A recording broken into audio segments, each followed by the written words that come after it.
So welcome, everybody.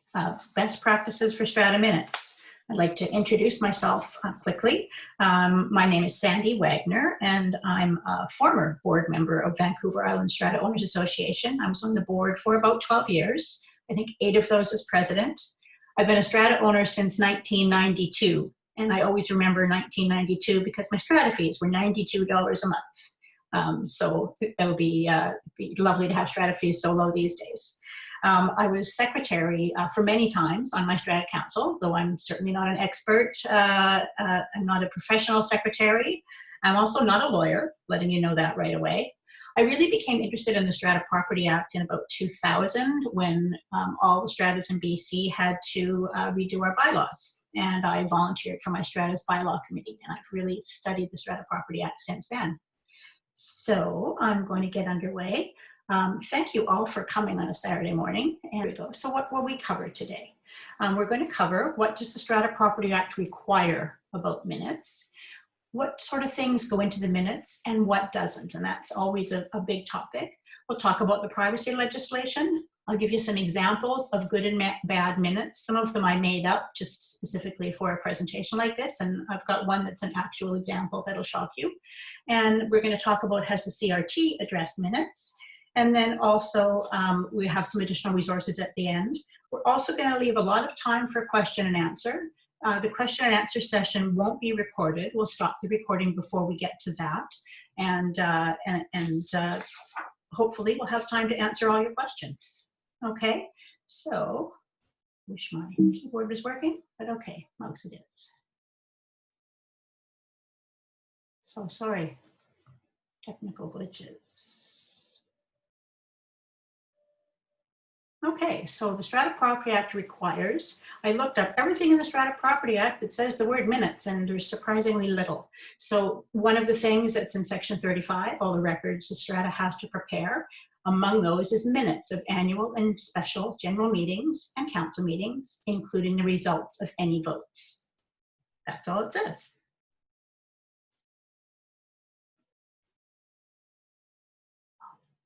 I'm really sorry that my slides are not. Okay. What do the bylaws say about minutes? So voting at council meetings, standard bylaw 18 says the results of all votes at council meetings must be recorded in the council meeting minutes. And that's literally all it says. It doesn't specify that you have to say the vote count. It doesn't say you need to say 5 for and 2 against. It doesn't specify that you need to say moved by Wendy and seconded by Sandy. But these are good practices. They're not required. It's really just a good practice to record what the vote count was, especially if it wasn't unanimous. Who moved, who seconded is very customary to have in your minutes.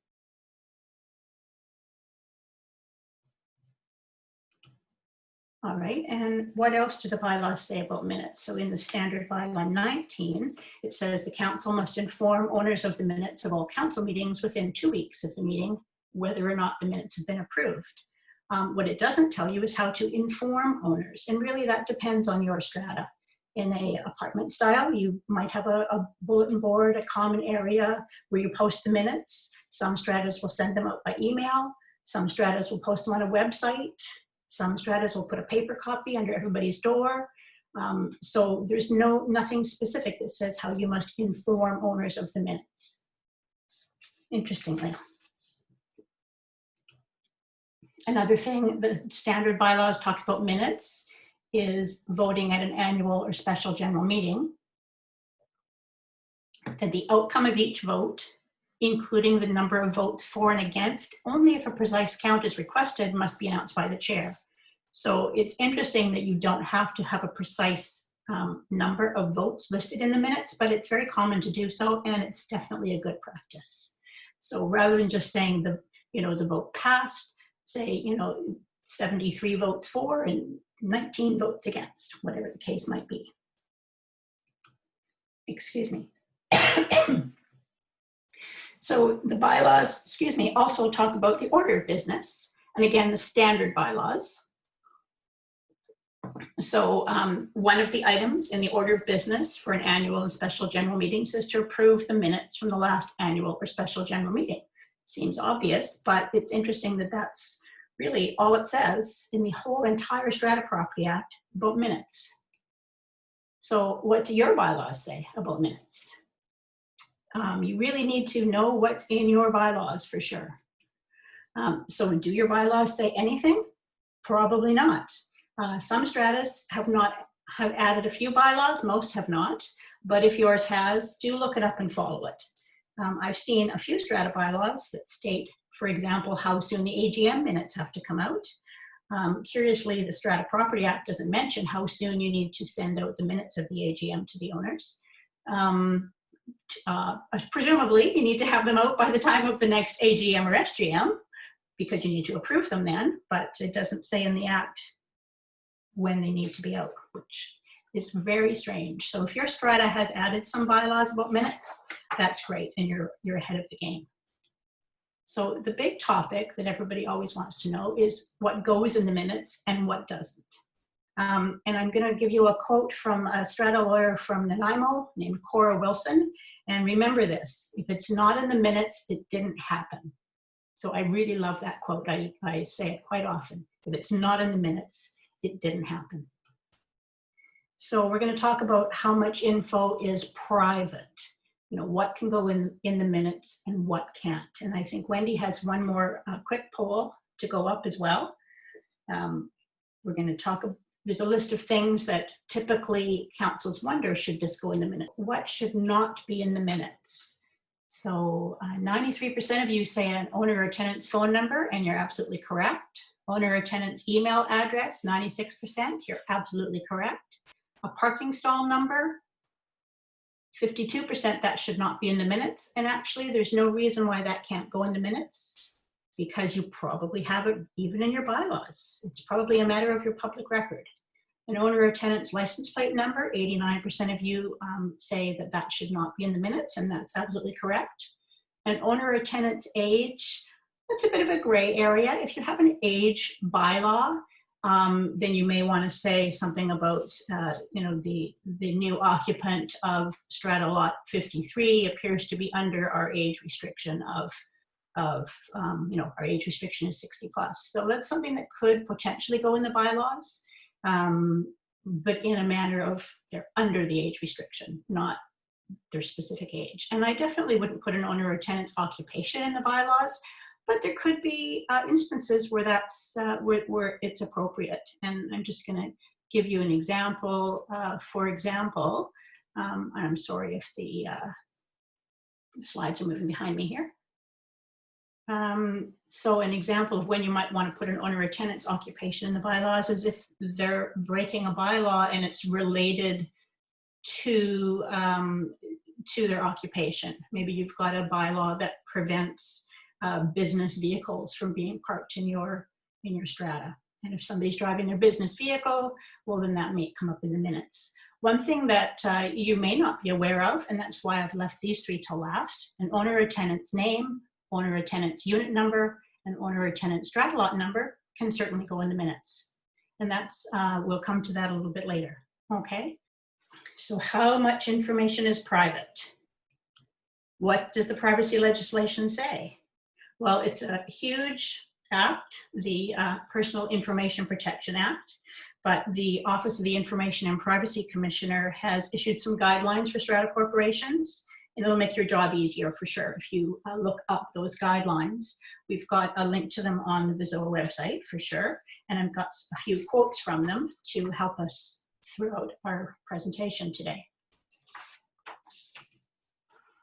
So the first question that's always asked is, what information can the Strata Corporation collect at Strata Council meetings and include in the minutes? And the Personal Information Protection Act does not say specifically what information should or should not be included in the minutes, but this is from the Privacy Commissioner's guidelines. Strata Council should ensure that only the minimal amount of personal information required to provide an objective and accurate account of its decisions is recorded in the meeting minutes. So remember, as we keep saying, it's not in the minutes, it didn't happen. So the personal information might be needed to make sure the minutes are clear and accurate. Now, if a council member or a guest attends a Strata Council meeting, they've provided implied consent to have their name recorded in the Strata Council minutes.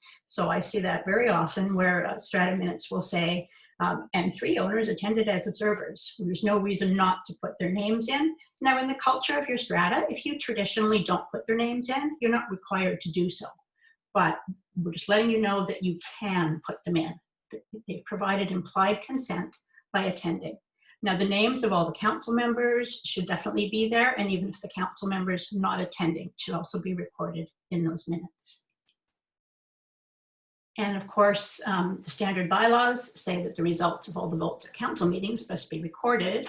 Your minutes need to record the decisions that the council made, but not the exact wording, not the exact discussions. So if you have a 15-minute discussion on a topic, you don't need 9 pages of minutes to encompass that whole discussion. What we typically see in the minutes, and a best practice, is, after discussion, council voted, and this was the decision.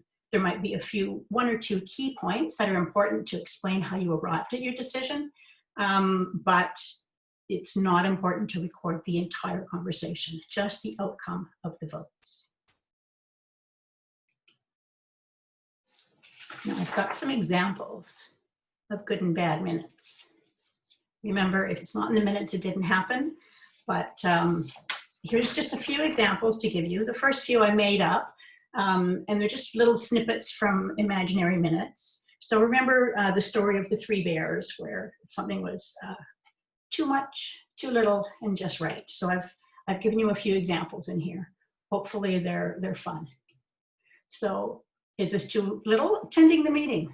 Sue, Bob, Fred, John, Mary, Kathy, and Wes and Maury. Myself, I think that's kind of a little bit too little information in the minutes. How about this one?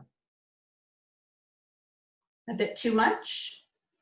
Telling us who they were, that's great, but Jane couldn't make it. Wes was late. Somebody else came to watch because she thinks the council isn't reading her letters. So that's probably a bit too much information. So if we try to get it just right, we want to list the name of the council members who attended with their unit numbers.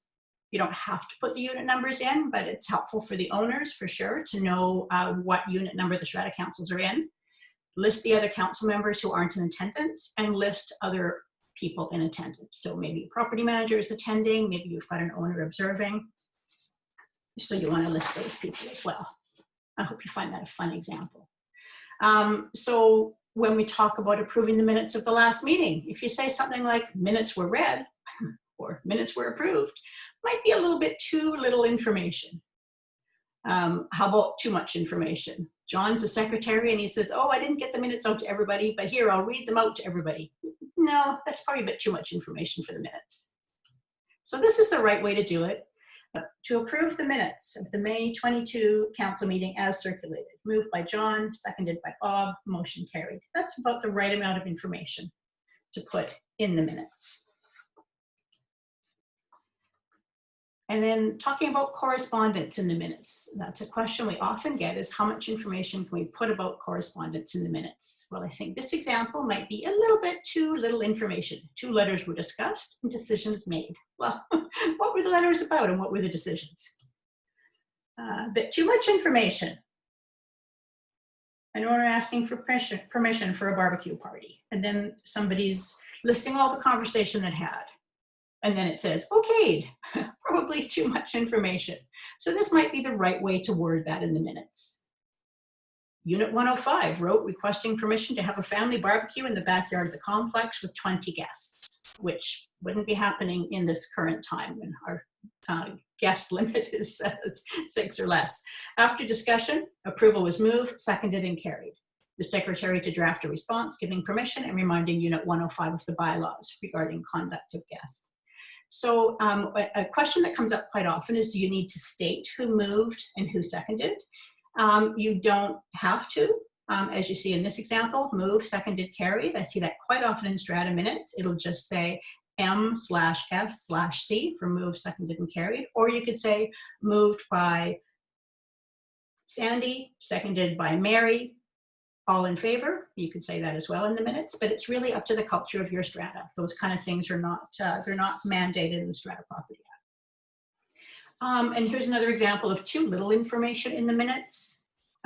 2 letters were discussed, decisions made. So that's the same example we had before. This is the second letter. So a bit too much information for the minutes. John remembered the letter, but he forgot to make a copy. So he was going to go to his suite to get the letter. And then the person who wrote the letter actually was there at the meeting, and she read it out to us. And the reason for her letter is visitors aren't aware of the no idling sign because the cedar hedge needs trimming. So the decision was Maury should trim the hedge. That's probably a little bit too little information or too much information. So here's a more formal way of wording it. Correspondence. Unit 205 wrote with complaint about noise in visitors' parking area. After discussion, Maury, the manager, was directed to trim the hedges to ensure that the signs are visible but state no idling, and to monitor the use of the parking stalls. The secretary will write a response to Unit 205 to thank her for bringing this to council's attention. So here's an interesting question. Do you reply to all correspondence? So not necessarily, but in the example that we gave previously, they're replying to the owners who wrote those 2 letters. Interestingly, it's not required to reply to all correspondence. If you're mentioning in the minutes, some stratas feel that the owner's responsibility is to read the minutes and see what the answer is to their question or the query. Myself, I would like to reply to as much correspondence as possible, but in a strata with hundreds of owners, that may not be possible. So again, think about the culture of your strata. But there are some times when you absolutely have to make sure you respond. If an owner is requesting a hearing with the Strata Council, remember section 34.1 of the Strata Property Act says you do need to hold that hearing within 4 weeks, and you need to provide a decision, if requested, within 1 week. And the other important type of correspondence you always have to be on top of is if an owner is requesting hardship rental exemption, you have to reply to them within 14 days with the decision.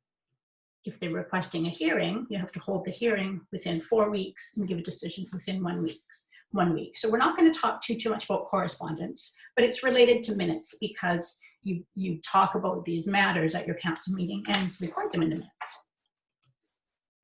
And this, I'm just going to give you a second to look at this. This is an actual strata's minutes. I didn't redact it anyway. I didn't amend it in any way. And this was, as a strata council minutes were circulated to all the owners. So isn't this useful and informative? They had 5 items of correspondence and they're sending letters. One unit had a question about gardens. Another unit, bathroom renovation approved. Another owner had concerns. Another owner wanted some information about TV cable, and another bathroom renovation approved. We don't know if that was 2 bathroom renovations or was it 1 renovation that got put in the minutes twice, because there's no unit numbers. There's no information about what the renovation was. So if you see 3 owners hauling toilets out through the hallway, does that mean that 2 of them were approved and the 3rd one wasn't? Who knows? So just this is a real life example of horrible minutes that I've seen. So other best practices, if you have something in the minutes that says a decision was made to do something, whether to decision to write a letter, decision to get a quote on something, decision to send a letter to an owner, put who's responsible to do that in the minutes. That's a really good practice, because otherwise what will happen is at your next council meeting, you'll say, did we send the letter to unit 101 who wanted permission to remove their toilet and put in a new one? And, oh, I thought you were doing it. I thought you were doing it. So it's really important to put in the minutes who's responsible for sending those letters. It isn't necessarily the secretary. I know at one time in one of my past stratas, nobody really wanted the job of secretary. So we took turns. Every month it was somebody different doing it. And we took turns sharing the letter writing. So make sure you put in the minutes who's responsible. It's a good best practice. And also remember standard bylaw 19, you need to inform the owners of the minutes within 2 weeks. So keep that in mind. Usually, a best practice is the secretary or whoever is drafting the minutes will send a copy out to all the council members and say, this is my draft of the minutes. What do you think? Did I miss anything? And if they've missed something or find a few typos or have a suggestion for how to word something better, those "we" amendments are just usually done by email or maybe by slipping a note under everybody's door that's on council. And then once the draft minutes are approved, then those are sent out to all the owners in your usual manner. It's a bulletin board, email, as we talked about, website. And then those minutes are still a draft. They're not approved until the next Strata Council meeting, whenever that might be. If it's a month later, 2 months later, 3 months later, that's when those minutes are approved. So if an owner wants a copy of those minutes, they need to make sure that they say unapproved. The next minutes will tell you that the previous minutes were approved. So what about AGM minutes? Well, there's very little in the Strata Property Act about AGM minutes. Remember, this is all it says in the Strata Property Act about AGM and SGM minutes, that you have to have them. Minutes of annual and special general meetings and council meetings, including the results of any votes, is a record the Strata Corporation must keep. So document requests is a huge topic for a whole another webinar, but remember that owners and prospective purchasers can request copies of your minutes. So it's a good idea to have them done for your AGMs and SGM as soon as you can, but make sure it's clear that they're not yet approved. Remember, in the standard bylaws, it also talks about voting at an annual or special general meeting, and this is what needs to be in the minutes. The outcome of each vote, including the number of votes for and against, if a precise count is requested, must be announced by the chair and recorded in the minutes of the meeting. So if nobody asked for a precise count and you can see by the hands raised that it's definitely passed, then the chair would just say motion passed, and that's what gets recorded. And then remember also that the standard bylaws say one of the items of business at an annual or special general meeting is to approve minutes from the last annual or special general meeting. Typically, I've seen that at a special general meeting, you're there for a specific purpose and you don't want to spend the time worrying about the minutes of the last meeting. So I've seen a motion from the floor to defer approval of those minutes until the next AGM. So typically at the AGM, they'll approve all the minutes of AGM from the previous year and any SGMs they've had that year. But you can certainly do it at the SGM. That's what's typically done. Remember, from the Office of the Information and Privacy Commissioner in their guidelines, any person attending an annual general meeting or an SGM has provided implied consent to have their name, strata lot number, or unit number recorded in the minutes. So typically you don't see names, but some stratas do, especially in a small strata. I've seen minutes where they list every attendee by name. I've seen minutes where they list every attendee by strata lot. And I've just seen minutes where they say 53 owners attended in person and 19 attended by proxy, or whatever the case might be. Typically, the mover and seconder will have their unit number, but it's certainly nothing wrong with having names as the mover and seconder. So again, it's whatever you're used to doing in your strata. So if parties are only identified by the strata lot number or the unit number, any owner will still be able to identify which owner attended the meeting by comparing those numbers with the list of owners. So every owner is entitled to a list of owners to know their strata lot number, their unit number, their name. And so that's why it's not required to put the name. And even if you did put their name, it's information that all owners are entitled to. Now, if the strata uses sign-in sheets for attendance records, and if those records are kept, they may be disclosed under the documents that the strata can provide to owners or other requesters. It doesn't say they must be, it says they may be, so that's interesting. So if you are using sign-in sheets and keeping those records, you may want to consider a bylaw to identify what you do with those documents. And again, this is the same as it's in the Strata Council minutes, but for AGM minutes, ensure that only the minimal amount of personal information required is recorded to provide an accurate account of the decisions and record that in the minutes. So always think about the minimum amount of information that's needed to provide accuracy. Does everybody know what the Civil Resolution Tribunal is? If you don't, I'll just give you a very, very brief 20-second breakdown. So the CRT, Civil Resolution Tribunal, was started in 2016 to basically replace Supreme Court for a lot of smaller strata issues and some larger strata issues, because the Supreme Court was found to be cost prohibitive. And the CRT has addressed minutes a few times, many times actually. So if you go to the CRT's website and look for strata decisions and search for the word minutes, you'll see many, many results. And I just highlighted just a few here that I thought you might find interesting. So this first one, I'm just going to read a bit from the actual decision for you. The Rapp decision, the owner said that the minutes were wrong. He said that the Strata Council distributed incorrect minutes of a meeting. But what the tribunal member said in their decision, although a mistake was made in the minutes, I do not find that the Strata acted unreasonably. I find that the Strata Council acted reasonably in distributing the minutes within 2 weeks as required, and after they were approved by a majority of Strata Council members. Again, the standard is not one of perfection. There's no contravention of the Strata Property Act or bylaw, and as the minutes have already been amended, I decline to order the Strata revise those minutes. So interesting, if you put something incorrect in the minutes, you amend it at the next meeting, there's nothing wrong with that, and you're not going to be held to account for that. There we go, the Starr decision. So in the Starr decision, the owner claimed the Strata Council is making decisions via email and not recording the decisions in Strata Council meeting minutes.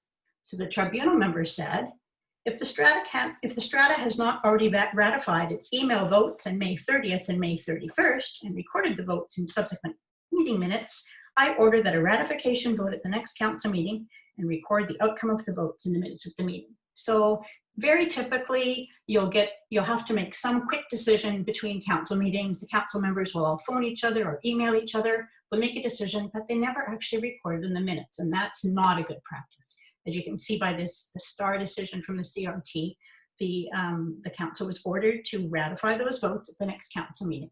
So when you're making up the agenda for your council meeting, think about any decisions you've made between meetings and put those right there in your minutes. By email vote on October 15th, 2020, Strata Council voted to do X, Y, Z, and it was approved by all council members. To really try to avoid making decisions between meetings, but if you do so, please record them in your minutes. It's definitely required. And the last one I'm just going to highlight for you is the Schuler decision. This was from a couple of years ago. The owner says the Strata failed to provide council minutes to all owners within 2 weeks, if at all, and asked the tribunal to order that the Strata permit owners the option to receive minutes other than by email. So in this particular case, the only way the owner could receive the minutes was by registering online. And the applicant said that's contrary to Section 35 of the Strata Property Act. The second aspect, owners were not aware they had to sign up to receive the minutes. So the applicant said they could not have been informed of the minutes within 2 weeks of the meeting dates, if at all, because they didn't know they had to sign up to get the minutes. In that strata, the council had to inform the minutes of all council meetings within 2 weeks of the meeting, whether or not the minutes have been approved. They were using the standard bylaws. The bylaws didn't provide any guidance as to how the council should to inform the owners, only that it must do so within 2 weeks. So it's clear, this is the tribunal members saying, it's clear that the new procedure required owners to register for access to the Strata's website to obtain or view the minutes and other documents. It's not clear if an owner, once registered, is informed of the new meeting minutes by email or is simply expected to go to the website at their discretion to see if any new minutes are posted. Either way, the onus is on the owner to register. If an owner does not register, they will not be informed, which is contrary to the Strata's bylaw. So keep that in mind. While informing the owners of the minutes does not necessarily mean that copies of the minutes must be provided to each owner, the tribunal found the onus is on the Strata to somehow notify the owners within 2 weeks of Strata Council meeting minutes. And by forcing owners to register for access to the Strata website in order to receive notification or access council minutes, the tribunal member said that is contrary to the intent of the legislation. The Strata must provide owners an option to receive Strata documents other than by email. In particular, The tribunal found the Strata, under its current bylaws, cannot force owners to register on its website in order to be informed of Strata Council meeting minutes. So that was a really interesting decision. A lot of you are using online ways to provide your minutes to the owners, but you can't force the owners to do so. So this is just some other resources that are available for you. And if you go to the VIZOA website, it'll link you to many, many other resources. If you go to the Government of BC website and go to the Strata section, there's a link to obviously many other resources as well, and great information about council procedures and some tips on minutes. We do have time for question and answer, but at this time I wanted to thank everybody for attending.